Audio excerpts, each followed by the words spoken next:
रहती है। Bad boy बनने में एक फ़ायदा है ना, योर ऑफ रिस्पॉन्सिबिलिटी। मैंने तो कहा था मैं बुरा आदमी हूँ, जो मर्जी हो जाए। मैंने पर तो आप क्लेम नहीं है, मैंने तो ऐसा क्लेम ही मुझे नहीं किया। यकीन। दोस्तों, कल करणवीर ने इंटरव्यू के दौरान एक बात कही थी कि अविनाश बहुत अच्छा लड़का है, बस वो बुरा बनने की एक्टिंग कर रहा है।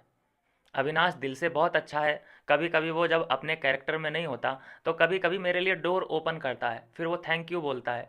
मतलब वो दिल से अच्छा है, लेकिन क्योंकि उसने एक सीज़न देखा है पुराना वाला, तो वो एक एक्ट करने की कोशिश कर रहा है। वेरी गुड बॉय, मतलब तारीफ कर रहा था। और आज एक कन्वर्सेशन इनका सामने आया है जिसमें यामिनी ये कहती नज़र आ रही है कि करणवीर, जो तुम बन रहे हो, बैड बॉय अपनी इमेज बनाने की कोशिश कर रहे हो, एक्टिंग करने की कोशिश कर रहे हो, रियल में तुम ऐसे हो नहीं। तुम अंदर से बहुत अच्छे हो, बहुत सॉफ्ट हो, तो तुम ये बैड बॉय बनने की एक्टिंग क्यों कर रहे हो? तो करण बोलता है इधर कि मैंने पहले ही बोला है कि मैं बहुत बुरा आदमी हूँ, और बुरे होने का जो फ़ायदा है वो ये है कि कोई आपसे रिस्पेक्ट नहीं करता, कोई आपको जिम्मेदारी किसी की लेनी नहीं पड़ती। तो ये शब्द हैं करणवीर मेहरा के। तो इस हिसाब से ये भी एक एक्टिंग ही कर रहा था।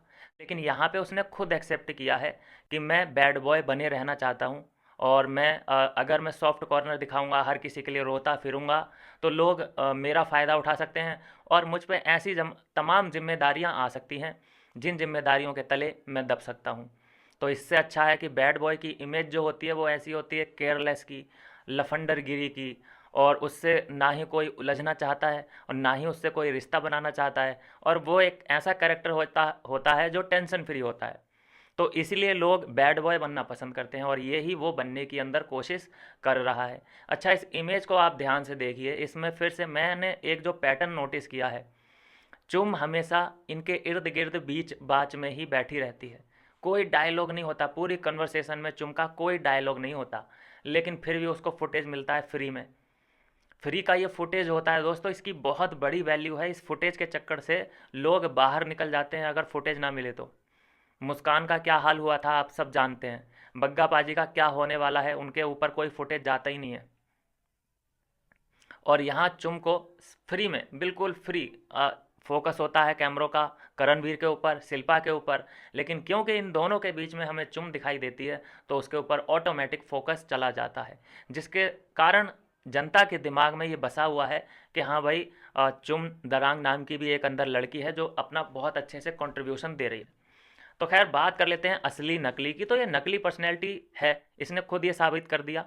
यहाँ पे वो खुद कह रहा है कि मैं बनने की कोशिश कर रहा हूँ, मैं बैड बॉय हूँ, और मैं बैड बॉय रहना पसंद करता हूँ। उससे होता क्या है कि कोई जिम्मेदारी नहीं लेनी पड़ती, और कोई तुमसे रिस्पेक्ट करता भी नहीं है। तो ये शब्द हैं करणवीर मेहरा के। तो मैं यहाँ पे कुछ भी मैनिपुलेट करने की कोशिश नहीं कर रहा हूँ।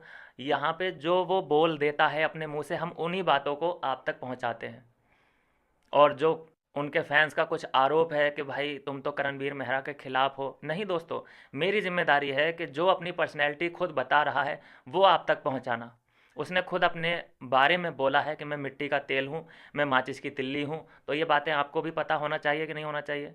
वही बात मैं आपको बता देता हूँ अपने मुंह से, तो लोगों को बुरा लग जाता है। भाई, रियल पर्सनैलिटी का गेम है, तो रियल तो दिखना पड़ेगा।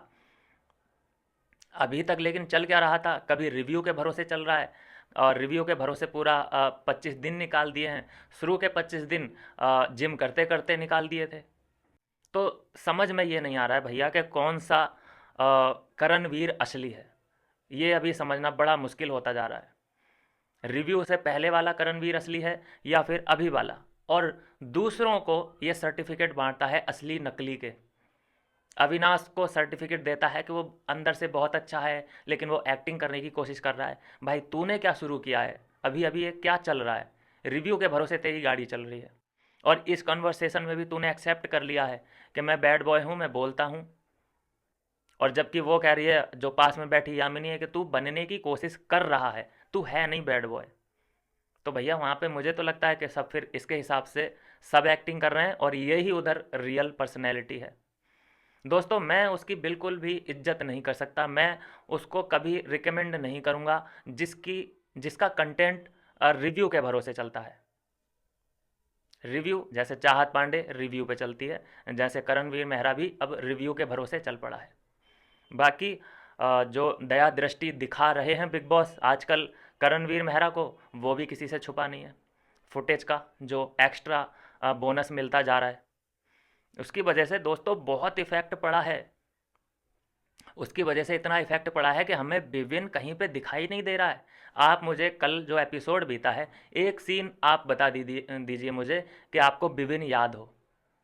भाई गायब होता जा रहा है पिक्चर से। विभिन्न डी सेना जो शुरू में नंबर 1 पोजीशन पे था, जिसके स्क्रीन पे दिखने से टीआरपी आ रही थी 1.4 की, और जब से ये जागा है, क्योंकि उसके फैंस लिखते हैं कि द करणवीर शो, जब से ये शो चला है तब से टीआरपी डाउन हो गई, 1.3 की टीआरपी आ गई। और जब बिपिन डी सेना, जबकि वो कुछ कर भी नहीं रहा था, वो अपना कॉफ़ी बनाने में मस्त, कुछ भी एक्स्ट्रा करने की उसने कोशिश नहीं की, ना ही किसी रिव्यू के भरोसे वो चला, तब टीआरपी कितनी थी 1.4 की। तो देख लो भैया फ़र्क क्या है। यहाँ हाथ पैर मारते मारते इसने टीआरपी गिरा दी, और उधर सिर्फ उसने चाय पिए मस्त, एकदम चाय बनाने में व्यस्त। लोग आते हैं उसके साथ मजाक करने की कोशिश करते हैं, उसे छेड़ने की कोशिश करते हैं, कोई धमकी दे के जा रहा है उसे, और वो रिप्लाई भी नहीं दे रहा है, लड़ने की भी कोशिश नहीं कर रहा है, कुछ एक्स्ट्रा करने की भी कोशिश नहीं कर रहा है, फिर भी 1.4 की टीआरपी थी। और इसने यहाँ हाथ पैर मार लिए, पूरे पूरे घर को हिला के रख दिया, हर मुद्दे पे बोलना शुरू कर दिया, साइकिल से भी उतर के उधर ट्रेडमिल पे दौड़ने लगा, लेकिन टीआरपी फिर भी गिरा दी। ये है द करणवीर शो। मिलता हूँ नेक्स्ट वीडियो में नई अपडेट के साथ।